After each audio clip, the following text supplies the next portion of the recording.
Hola, ¿qué tal? Soy Carla Quetzal y voy a presentarles el tema de la entrevista. La entrevista es el encuentro comunicativo entre dos personas, entrevistado e entrevistador, que se realiza bajo un panorama cultural exacto.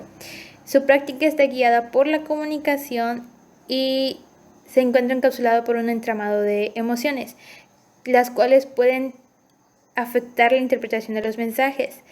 Se considera un intercambio estructurado y táctico porque no puede realizarse de manera aleatoria y tiene una forma y un destino al cual llegar. Dentro de las consideraciones básicas para la estructuración de una entrevista se encuentra el definir el propósito, pues este indica qué tipo de información se va a obtener de esta, el establecer un objetivo a alcanzar, asegurar que exista un buen entorno para llevarla a cabo, el buen manejo del tiempo, informar al entrevistado sobre qué y cómo se va a realizar la entrevista, que exista un buen intercambio de ideas donde exista una definición de roles entre el entrevistado y entrevistador, que exista una observación y escucha activa que permita sintetizar todo lo obtenido, todo lo intercambiado en la entrevista. En ejecución de entrevistas se necesitan consideraciones éticas, como las referencias del entrevistador, es decir, su presentación honesta, la promesa de anonimato que imposibilita reconocer al entrevistado, la confidencialidad de los datos personales que se otorgan, el cuidado de los registros para evitar robo o filtración, la veracidad en el contenido y el propósito de la entrevista y actitudes como la gratificación y la comprensión del otro. Durante las fases de la entrevista es posible identificar la relación entre el entrevistador y el entrevistado. En apertura se establece rapport, que consiste en la creación de un vínculo o conexión sentimental entre estos, que permite una buena comunicación. En el desarrollo se debe mantener dichos vínculos y durante el cierre existir una satisfacción de ambos agentes por lo que han realizado. De manera general se requieren la empatía y la simpatía para poder entender y comprender al otro y evitar las actitudes críticas que desfavorezcan el ambiente creado.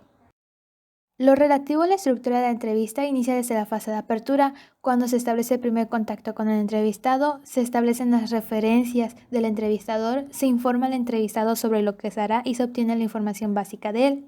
En el desarrollo se usa el método deductivo, que implica empezar con las preguntas más sencillas hasta las más complejas.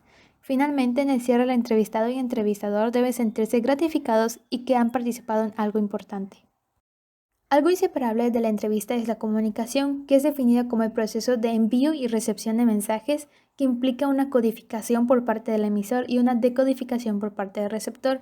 De forma transversal a este se encuentra el proceso perceptivo, que le otorga sentido y permite comprender los mensajes intercambiados mediante la escucha.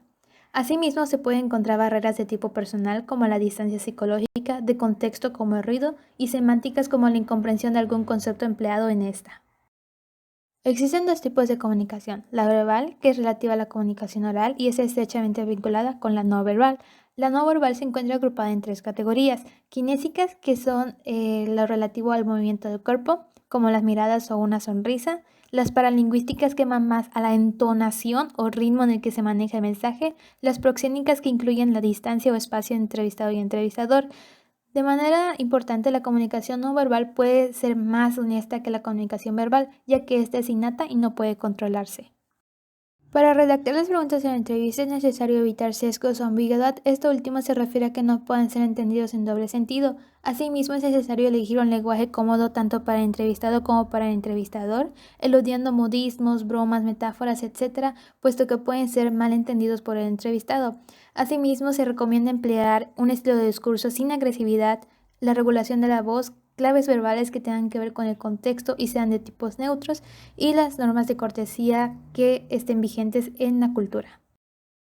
Existen diferentes tipos de preguntas, como las evaluativas, que buscan información concreta del perfil del entrevistado, de reflejo para aclarar ciertas ideas; las cerradas y las abiertas; las sugerentes, que inducen a una respuesta; las proyectivas, que permiten conocer los sentimientos acerca de alguna persona o situación del entrevistado; las situacionales, que prevén las acciones que pueden tomar los entrevistados; la aclaración para dilucidar ideas; y la confrontación en caso de que se piense que el entrevistado está mintiendo y se requiera obtener la verdad. Las preguntas anteriores proporcionan información y para aumentarlas se pueden usar gestos de agrado o desagrado, se puede permitir que el entrevistado inicie el rapport o incluso usar el eco, que consiste en la repetición de alguna palabra que se ha dado en la respuesta para ahondar en algún suceso en específico. Esta información se necesita interpretar, para ello requiere ciertas habilidades. Dentro de las habilidades que se requieren para comprender el comportamiento del entrevistado se encuentran, por ejemplo, la detección de la falta de cooperación o la dificultad de este para comprender algún concepto manejado en la entrevista. Por parte del entrevistador se encuentran algunos como la escucha, el pensamiento activo o el conocimiento de la estructura general de la entrevista. En la exploración, esta se divide en 7. Ahí está la silenciosa, la calienta, la clarificación dividida en inmediata y retrospectiva. La inmediata busca esclarecer la última respuesta, mientras la segunda volver a las preguntas anteriores. La elaboración dividida en inmediata y retrospectiva. La primera busca ahondar en la última respuesta y por su parte la segunda retroalimentar las que se han dado. La mutuación hace referencia a las preguntas que se encuentran concatenadas entre sí y también la comprensión de los mensajes no verbales es importante. Finalmente, aquí se encuentran las referencias utilizadas para la elaboración del material y agradezco mucho su escucha.